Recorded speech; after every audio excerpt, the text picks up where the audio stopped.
The history of Black Indian communities is a deeply layered narrative interwoven with rich cultural expressions, spiritual practices, and, at times, haunting tales of possession.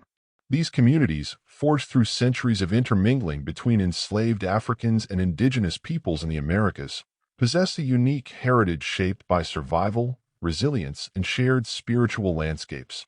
Amid this tapestry of cultural traditions, stories of possession, both spiritual and supernatural, emerge as chilling yet profoundly meaningful episodes that reveal the complex interplay between identity, belief systems, and the unseen forces of the world. The concept of possession in these communities is not merely relegated to sensationalized accounts of demonic encounters, as is often portrayed in popular media. Instead, possession exists within a broad spectrum of experiences ranging from divine communion and ancestral invocation to malevolent hauntings.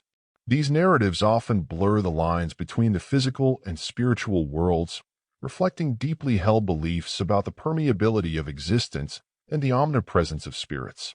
To understand these tales is to delve into a world where the supernatural is not a distant phenomenon, but an intrinsic part of daily life, woven into the fabric of communal rituals, oral histories, and individual testimonies. In the Black Indian communities of the southeastern United States, the Gullah Geechee people stand out as a prominent group with a wealth of spiritual traditions.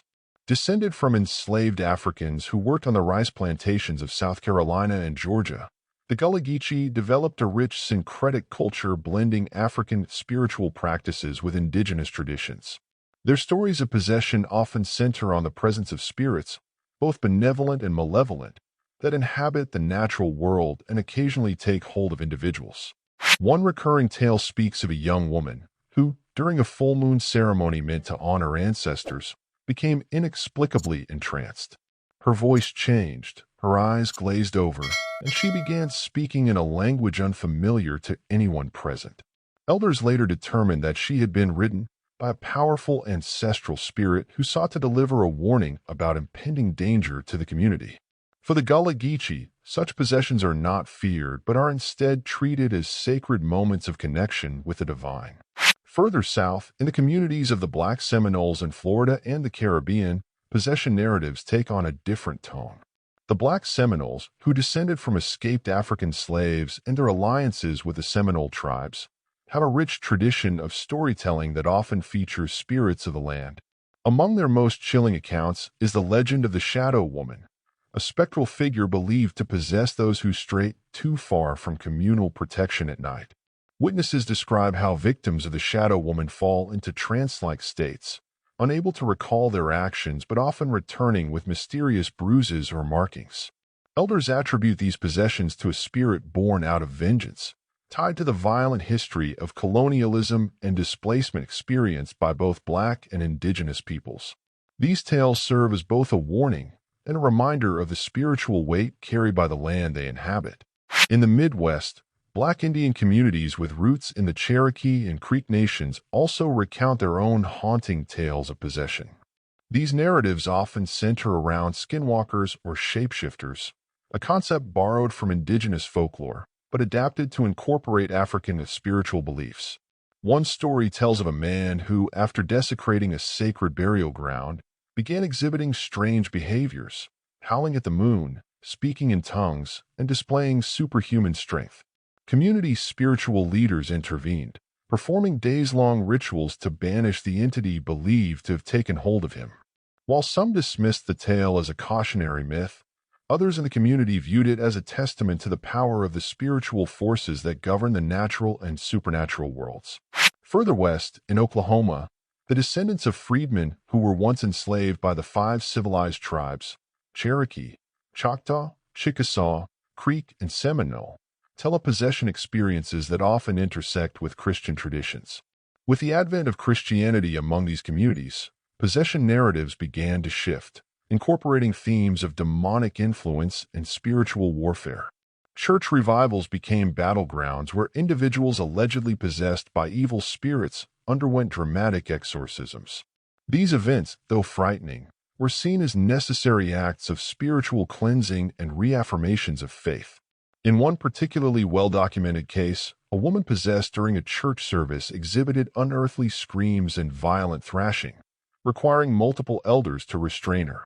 The exorcism, performed through fervent prayer and hymns, left the congregation shaken yet spiritually invigorated, reinforcing their belief in the power of collective faith. Possession in Black Indian communities is not always a malevolent experience, however. In many cases, it is regarded as a gift, a means of channeling ancestral wisdom or divine insight. In Louisiana, the Creole traditions of Black Indian tribes intermingle with Vodou practices brought by Haitian immigrants, resulting in a distinct spiritual culture rich in possession narratives. During Vodou ceremonies, practitioners often invite wa, or spirits, to take hold of their bodies, enabling them to dance, speak, and act as conduits for the divine. These possessions are celebrated as moments of profound spiritual connection and are often accompanied by ritual drumming, chanting, and offerings to the spirits. Yet, even within these joyous expressions, there is an underlying recognition of the immense power and responsibility that comes with being chosen as a vessel.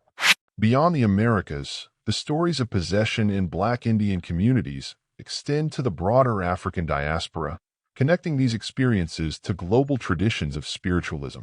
The influence of African spiritual systems such as Yoruba, with its emphasis on Orisha possession, and Bantu cosmology, with its focus on ancestral spirits, underscores the shared heritage of Black Indian communities.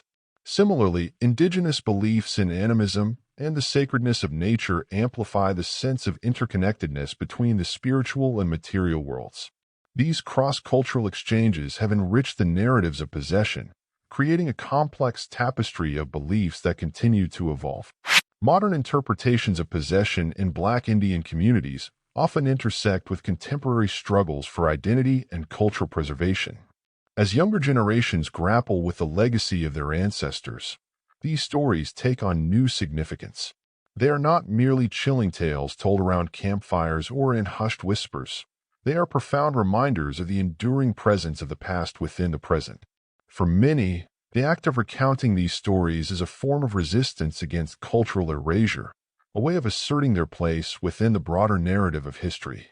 The psychological dimension of possession cannot be overlooked. Scholars and psychologists often approach these tales through the lens of trauma, suggesting that the phenomenon of possession may serve as a coping mechanism for individuals and communities who have endured profound suffering.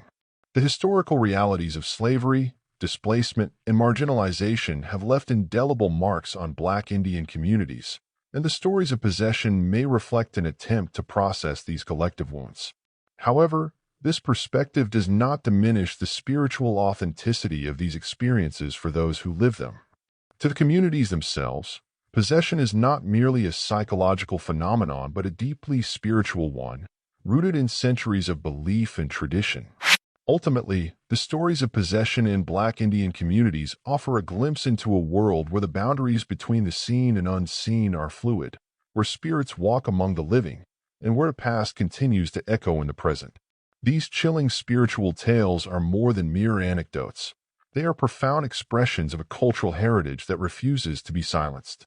Through these narratives, Black Indian communities assert their resilience, their spirituality, and their unbreakable connection to the worlds beyond.